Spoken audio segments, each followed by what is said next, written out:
Okay, let's unpack this Freight Technologies, ticker FRGT.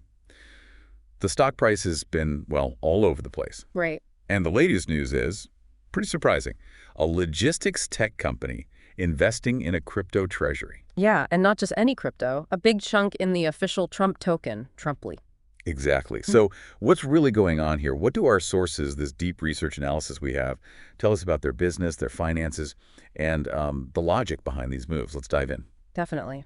Our focus today is FRGT. Using this May 2nd, 2025 research document, we'll break down their business, management, financials, market view, ownership, and risks. Okay. The goal is to pull out the key stuff, give you clear picture fast, especially with this crypto angle. We're drawing on market data, company releases, analyst views, all within this research. Right. So logistics meets crypto meets politics. It's a lot. Let's start with the basics. What does Freight Technologies actually do day to day? Okay, so at its core, Fair Tech, as they call it, is about logistics management innovation. They're focused on B2B cross-border shipping, mainly within the USMCA region, US, Mexico, Canada. USMCA, got it. And they lean heavily on AI and machine learning to make that shipping more efficient. AI in trucking, cross-border. Yeah. Sounds good on paper. What are their actual products? Their main thing is the Fair app platform. Think of it like a digital freight marketplace. Okay. It connects shippers who need stuff moved internationally with carriers who have trucks available. Shippers post loads, carriers bid, algorithms match them up. And it handles more than just matching. Oh, yeah. It does electronic documents, real-time tracking, they call it Fair integrates with GPS in the US and Mexico using APIs and Mexican telematics protocols. Plus intelligent route planning, communication tools, secure payments, data analytics. They integrate with other systems too, like ForKites, Technomodem, Blue Yonder. Right. And they recently updated it, App 3.0, with a focus on the shipper side. So building a connected system for cross-border freight, is that it or is there more? There's more. They have FRGT Fleet, which is dedicated fleet management, mostly for bigger clients in Mexico. That actually saw decent growth last year. Okay. Then there's FRGT Now for LTL, less than truckload shipping. And in 2024, they launched Wavely to get into maritime logistics. Maritime too, expanding their scope. Seems like it. They also have Fleet Rocket or FRGT TMS FMS, that's their AI-powered transportation management system. And FRGT Data for analytics. And AI is the common thread. Definitely. They talk a lot about AI. They even have an AI tendering bot and an AI lab with the University of Monterey. It's quite a portfolio. But how big are they really? Are they a major player? Not even close. They're a microcap. Market cap around, $2.6 million as of early May. Very small. Wow. Okay. $2.6 million. Yeah. Their focus is really tight on that US-Mexico trade lane. They have landed some known clients like Bayer Crop Science, Amazon Mexico, renewed with Kimberly-Clark de Mexico. So some validation there. Some, yeah. But it's within the context of being a tiny company. Their value proposition is all about using AI to streamline cross-border trucking, make it more transparent, more efficient. Okay, so small player, AI focus, US-Mexico niche. Yeah. Got the business model. What about the industry itself? Is digital freight a growing area? Oh, massively. The digital freight brokerage sector is booming. Think e-commerce driving demand, everyone wanting efficiency, digitalization. It's expanding fast. Any numbers on that? Yeah. Projections show the U.S. market hitting like $8.4 billion by 2030. That's a huge CAGR, over 27%. Globally, maybe $24 billion. In FRGT's niche, the US-Mexico part. That's also significant. US-Mexico trade was around $840 billion in 2024, and nearshoring is boosting it. The freight spend there is estimated at like $385 billion annually. That's FRGT's playground. Big potential market then. But competition. Intense and fragmented. You've got the huge established players, C.H. Robinson, Uber Freight, you name it, plus lots of well-funded startups. Wow. FRGT is tiny compared to them. So how do they compete? Their edge, theoretically, is their tech or that specific U.S.-Mexico focus. Maybe companies focused on AI logistics like Raft or ClearNow are relevant comparisons, but FRGT is much smaller. What about rules and regulations? Cross-border sounds complex. It is. There's USMCA compliance, Mexico's Complemento Carta Port 2 rules, safety standards from the FMCSA, environmental regs. And tariffs. I heard something about 2025 U.S. tariffs. Yes, that's a big one. The potential use of IEPA, imposing tariffs on non-USMCA compliant goods, that could significantly impact trade flows and complexity. Plus, just staying listed on NASDAQ has its own requirements. Sounds like high barrier barriers to entry for newcomers. Definitely. You need serious tech investment. Network effects are huge in marketplaces, lots of capital, navigating regulations, building trust, especially in that complex US-Mexico segment. It's both a challenge and maybe FRGT's differentiator if they can execute. So the industry's growing, especially their niche, Yeah. but it's tough, competitive, and regulatory risks are high, like those tariffs and NASDAQ listing. Exactly. Potential is there, but so are the hurdles. Very high hurdles. Does FRGT have any kind of competitive advantage, like a moat, to protect itself? Honestly, not really a strong one. Brand strength. Minimal. They're a microcap in a crowded field. Cost advantages, scale, Nope. They're too small and unprofitable right now to have economies of scale. network effects. Marketplaces need those. Potential, yes, but their network is likely tiny compared to the big guys. Hard to see that as a strong moat currently. Switching costs for customers. Easy to leave. Probably low to moderate. Lots of alternatives out there. So what is their claimed edge? Unique assets. They point to their proprietary AML platform, their cross-border niche expertise, that integrated suite of services we talked about, All right. and, well, this unconventional crypto treasury strategy. Right. But is holding crypto, especially Trump, a competitive advantage for their logistics business? Seems like a stretch. It's highly questionable as a core business advantage. It adds significant risk, and it's easily replicable by anyone else who wanted to do it. Doesn't really build a moat for the logistics side. So bottom line on the moat. Currently weak to non-existent.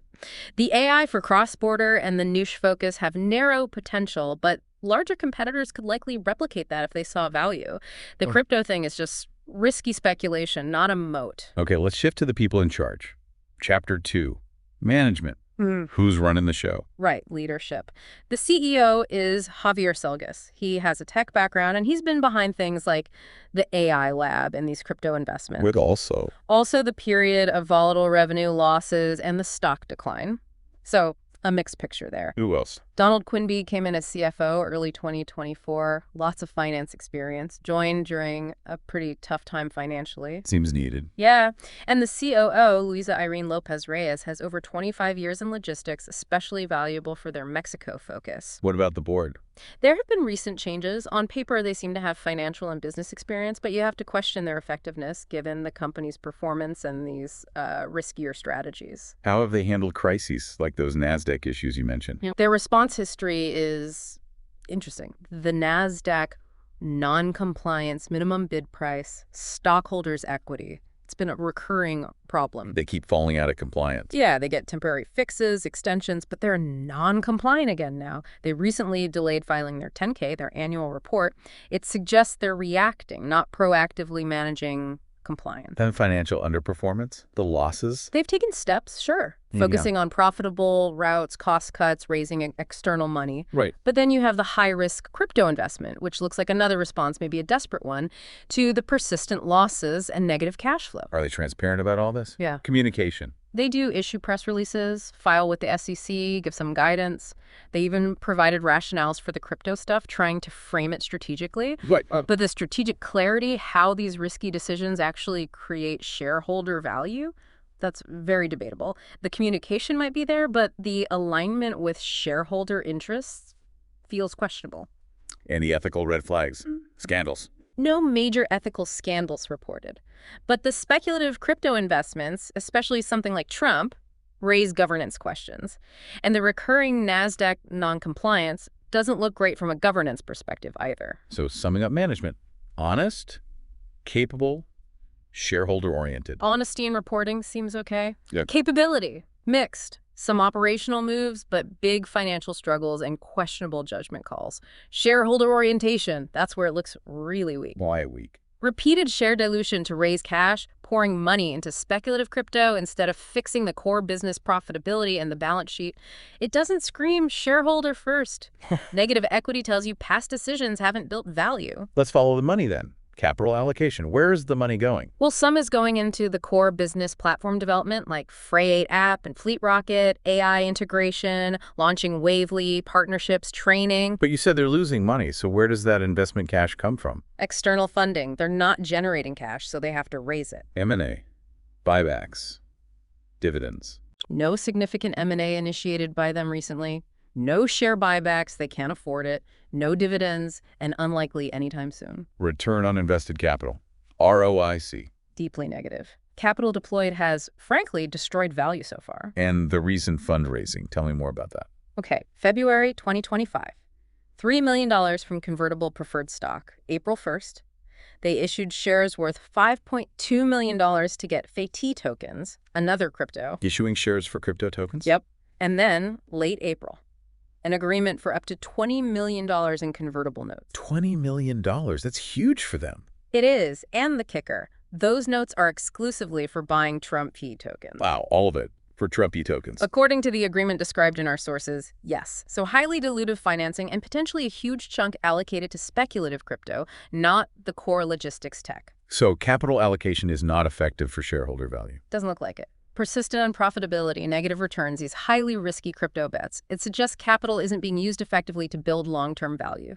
Okay, Chapter 3, Financials. Let's hit the key numbers. Market cap, we said, was tiny. Yeah, around $2.6 million.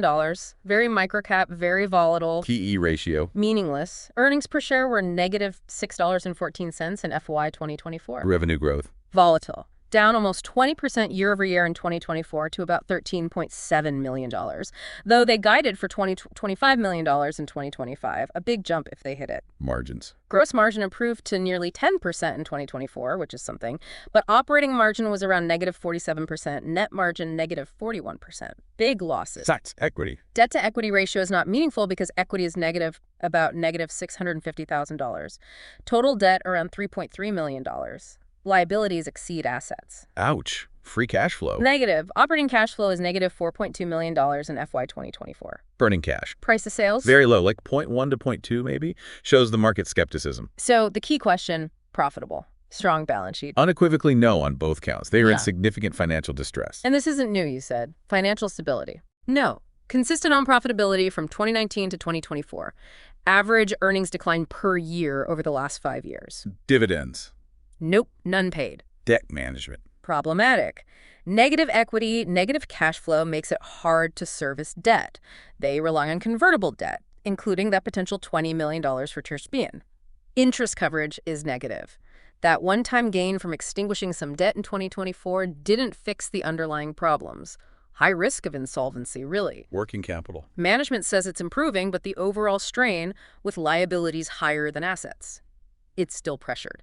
Managing working capital might buy time, but it doesn't solve the unprofitability. So earnings consistently negative, debt excessive relative to capacity, especially with negative equity. That sums it up pretty well. A very weak financial foundation. Okay, so the first half paints a picture. Interesting niche, AI focus, but deep financial trouble, questionable management moves, risky crypto bets. Let's move to the second half, Chapter 4, Market Sentiment. How does the market see FRGT? Overwhelmingly, as a highly speculative, volatile microcap, the stock price drop like 95% over the past year tells that story. Why is it so volatile? Mixed news flow, probably. You get partnership news, which sounds good, but then reports of losses, NASDAQ compliance issues, the crypto stuff. It pulls the stock in different directions. Price reacts sharply to news, especially that Trump MP token announcement, suggesting it's not driven by fundamentals. Right. Sentiment is news-driven, speculative. What about analysts? Very thin coverage. We found just one analyst with a strong buy and a $9 target price. $9. The stock is way below that. Exactly. It's over a 700% premium to the current price. You have to take that with a huge grain of salt given the fundamentals. Any other analyst data? Other data providers like Fintel and Finviz show wildly inconsistent numbers. Revenue estimates, 97M Wanachunski versus their 2025M guidance, and even a $2,250 target on Finviz, which seems completely wrong. It just adds to the confusion. So analysts' opinions aren't reliable here. Highly problematic, lack of consensus, questionable data. It underscores the speculative nature. What recent news has really moved the needle on sentiment? The crypto investments, FET, and especially Trump for me, huge impact on volatility. Positive, maybe temporary bumps from enterprise partnership news like Bayer, Amazon. Right. The tech innovation narrative from product launches, Wavely, Fleet Rocket, AI Lab, probably helps sentiment sometimes. But then the FY 2024 results showing big losses and the constant NASDAQ non-compliance news, those are consistently negative drivers. So sentiment follows the headlines, not the business reality. Pretty much, especially the crypto news. What about short sellers? people betting against FRGT, It's interesting. The official short interest percentage is relatively low. despite the weak fundamentals. Why? Well, the cost to borrow shares is really high, like 40–60% annualized. That suggests someone wants to short it, but it's expensive. Ah. There's also notable off-exchange short volume. Maybe the low official number is due to borrow costs. Maybe the stock's illiquidity. Maybe people think the downside is already priced in, or maybe they fear a short squeeze. The squeeze. Yeah, where a sudden price jump forces short sellers to buy back shares, pushing the price even higher temporarily. It happens with these volatile microcaps. So some short interest pressure, but maybe hidden or deterred by costs. Seems plausible. The high cost to borrow is definitely a signal. Okay, Chapter 5. Ownership. Who actually owns this company? Institutions.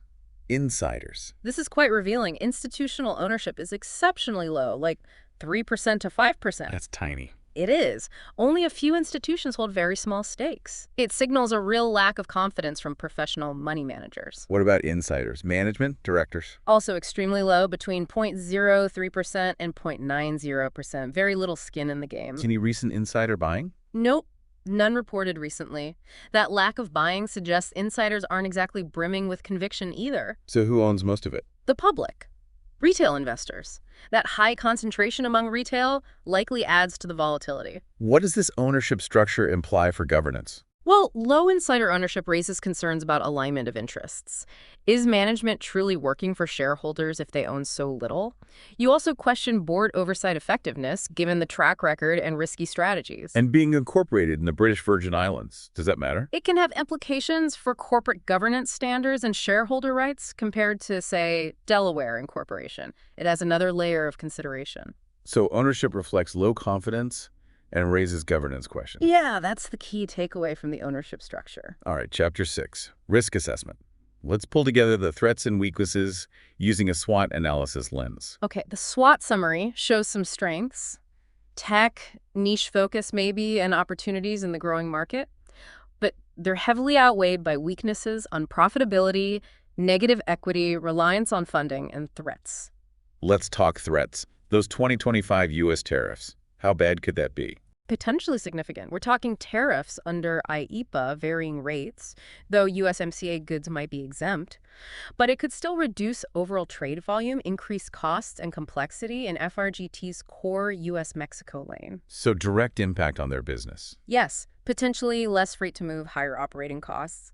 And indirect impacts too, economic slowdown, operational disruptions, uncertainty hitting investment. And management's response. The Trump token investment was mentioned as a response. Management has framed some of their crypto strategy, including Trump app, in the context of broader macro and trade themes, almost like a hedge or alignment. But it's unconventional, to say the least, as a direct response to tariff risks for a logistics company. What about the NASDAQ compliance risk? It's a major one. They're currently non-compliant, have been before. Delisting is a real possibility. What happens if they get delisted? Stock likely moves to OTC markets, much less liquid, harder to trade, loses visibility, investor confidence plummets. It's a serious blow. And the overall financial viability? Going concern risk. This is critical. Given the persistent losses, negative cash flow, negative equity, and reliance on financing, there's substantial doubt about their ability to continue as a going concern. Meaning they might not survive. Meaning their auditors will likely include language in the financial statements expressing that doubt. External analysis suggests a limited cash runway. This might be why the 10K filing was delayed, sorting out that going concern assessment. And the risks from the crypto strategy itself. Plenty. Massive asset volatility. These tokens can swing wildly. Liquidity risk. Can they sell large amounts without crashing the price? Regulatory uncertainty around crypto is huge. Resource distraction time and money spent on crypto instead of logistics. And reputational risk, especially with a politically charged token like Trump. These risks all seem connected. They absolutely are. Financial distress makes them vulnerable to external shocks like tariffs. Compliance issues stem from financial weakness. The crypto strategy looks like a risky attempt to escape the financial trap, but adds new risks. It's a fragile situation. The overriding risk is simply survival without continuous dilutive funding or a miraculous turnaround. So a very high-risk profile overall. Extremely high risk. Okay, Chapter 7, conclusion. Let's bring it all together. What's the final picture? The picture is a company in a potentially growing market. leveraging tech like AI in a specific niche, Positives. but severely challenged.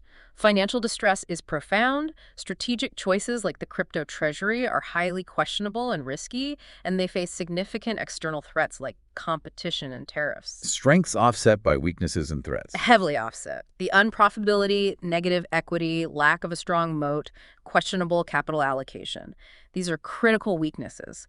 The crypto strategy looks more like a distraction or a gamble than a sound plan to fix the core issues. So from a value investing perspective, It fails pretty much every test. No profitability, no financial strength, no clear moat, questionable management decisions regarding capital. meaning an investment now is. Extremely high-risk speculation, not investing based on fundamentals. Okay, so back to that initial hook. The crypto, the TRADMP token.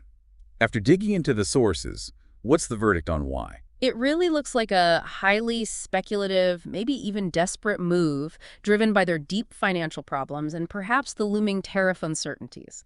It's unconventional, and it seriously distracts from the core logistics business. It raises big questions about leadership's focus and priorities. Right, which leads to a final thought.